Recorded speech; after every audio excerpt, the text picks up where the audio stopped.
Qarg'a mo'jizasi. Qur'oni Karim nozil qilinganiga 14 asrdan oshgan bo'lsa-da, har kuni undagi biror voqea bilan bog'liq ilmiy kashfiyotlar e'lon qilinmoqda. Albatta 14 asr avval aytilgan gaplarning ilmiy haqiqati endi topilayotgani bu kitob Allohning kalomi ekanligining va Muhammad alayhissalomga mo'jiza o'laroq nozil qilingan, uning mo'jizaligi esa qiyomatga qadar davom etadigan kitobligining ochiq-oydin isbotidir. Ana shunday ilmiy mo'jizalardan biri qarg'a bilan bog'liq hodisadir. Qur'oni Karimning Moida surasida shunday oyatlar bor.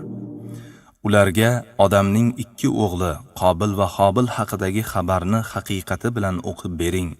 Ikkisi qurbonlik qilganlarida biridan qabul qilindi, unisidan esa qabul qilinmadi. Qurbonligi qabul bo'lmagan Qobil ukasi Hobilga seni albatta o'ldirajakman dedi. Qobil esa qurbonlikni Alloh aslida taqvoli kishilardan qabul qilur. Agar meni o'ldirish uchun qo'lingni men tomonga cho'zsang, men seni o'ldirish uchun sen tomonga qo'limni cho'zuvchi emasman. Axir men olamlar Robbi Allohdan qo'rqaman. Men o'zimning gunohimni ham, o'z gunohingni ham zimmangga olib ketishingni va do'zax ahlidan bo'lishingni xohlayman. Zolimlarning jazosi shudir dedi. Uning havoyi nafsi birodarini o'ldirishni xush ko'rsatdi va darhol uni o'ldirdi. Shu bilan u ziyon ko'ruvchilardan bo'lib qoldi.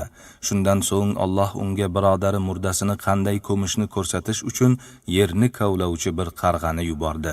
Holimga voy, nahot shu qarg'achalik bo'lishdan ojiz bo'lsam, men ham birodarim jasadini tuproqqa ko'ma qolay dedi. Shunday qilib u pushaymon qiluvchilardan bo'lib qoldi. 27-31 oyatlar.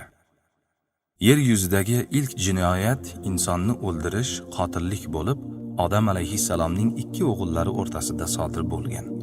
Qobil o'z ukasi Hobilni o'ldirgan. Bunga sabab Hobilning qilgan qurbonligi qabul qilinib, Qobilning qurbonligi qabul qilinmagani edi. Demak, bu jinoyatga iblisning vasvasasi, hasad, gina, adovat sabab bo'lgan ekan.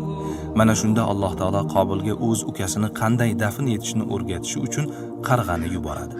Xo'sh, nima uchun Alloh taolo boshqa qushni emas, aynan qarg'ani yubordi? Alloh taoloning inson jasadini qanday dafn etishni o'rgatishi uchun qarg'ani yuborishi bejizga emas albatta.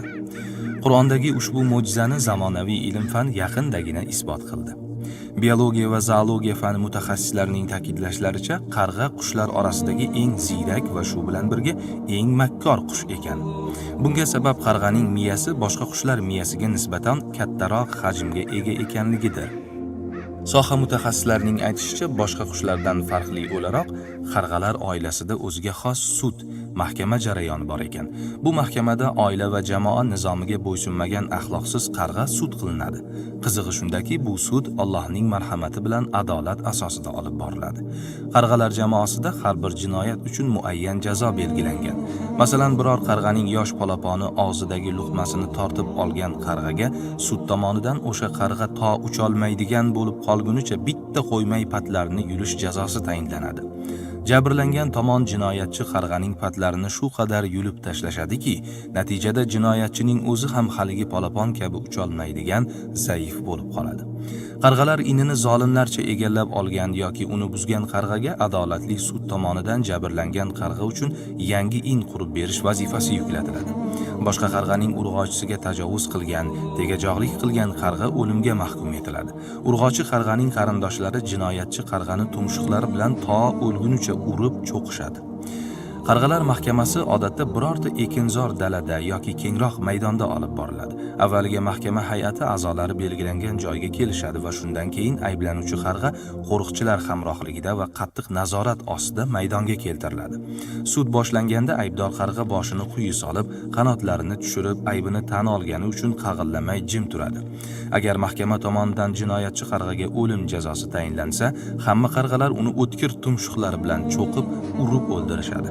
O'lgandan keyin qarg'alardan biri uni ko'mish uchun jasadi bemalol sig'adigan qilib chuqur qaziydi. Keyin hammalari birlashib jasadni ehtiyotkorlik bilan qabrga tortishadi. So'ng uni hurmat qilgandek tuproqni ham ustiga asta-sekin tortishadi. Shunday qilib inson bolasi ko'pincha joriy qila olmaydigan ilohiy adolatni ular qoyillatib o'rniga qo'yishadi. Bundan tashqari olimlarning ma'lumotlariga ko'ra, boshqa qushlar orasida faqatgina qarg'alar qabr kavlab o'lganlarini yerga ko'mishar ekan. Mana nima uchun Alloh taolo insonga dafn qilishni o'rgatishi uchun qarg'ani yuborganini bilib ham oldik. Ha azizlar, Robbimiz hakim zot. U hech bir ishni behikmat qilmaydi. Qur'oni Karimning bu kabi yangi mo'jizalari qiyomatga qadar to'xtovsiz ravishda chiqaveradi. Shunday ekan, mo'jizalarga boy, aqllarini shoshiruvchi bu kitobni qo'ldan qo'ymay o'qiylik. Imkonimiz boricha o'qiganlarimizga amal qilaylik. Ana shunda ikki dunyo saodatiga erishamiz, inshaalloh.